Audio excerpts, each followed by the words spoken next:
घर का मालिक वलीमा का खाना खुद परोस रहा था। उसके घर आया एक मेहमान, 4 प्लेट बिरयानी खा गया और बिरयानी मांग रहा था। इस पर मालिक गुस्सा गया और बोला, सारी बिरयानी तू अकेला खा जाएगा तो बाकी लोग क्या खाएंगे।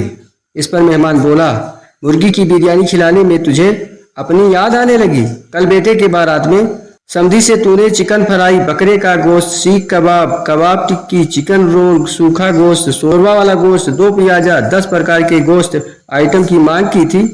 उसकी याद नहीं आई। अपने पे आई तो फटने लगी, दूसरे में तो मजा मार रहा था 200 बाराती लेकर।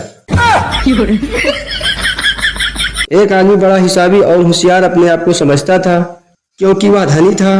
जब वह लड़की देखने जाता तो इंची टेप लेकर जाता और साथ में गई औरतों से होने वाली बहू का साइज नपवाता और कहता, ये तो 6 इंच कम है, किसी को 4 इंच बड़ी है, किसी को कुछ तो किसी को कुछ कहता रहता। उसी जवान में एक और चालाक आदमी रहता था। उसकी बेटी बहुत सुंदर नहीं थी।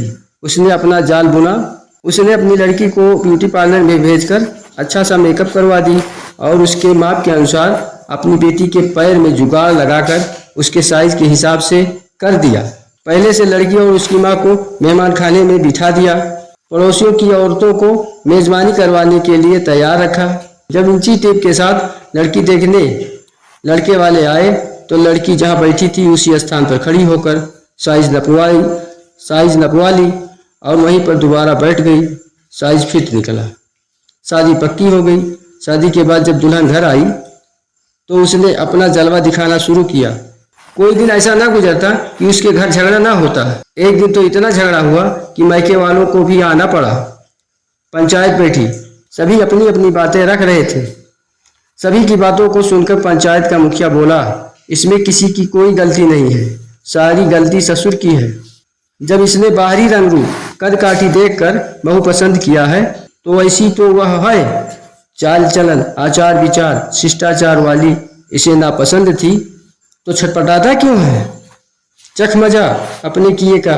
कौवा बड़ा चालाक होता है लेकिन सुबह उठकर क्या करता है आप सब जानते हो। आधी छोड़ सारी को धावे, आधी राह न सारी पावे, वही वाली मसल हुई।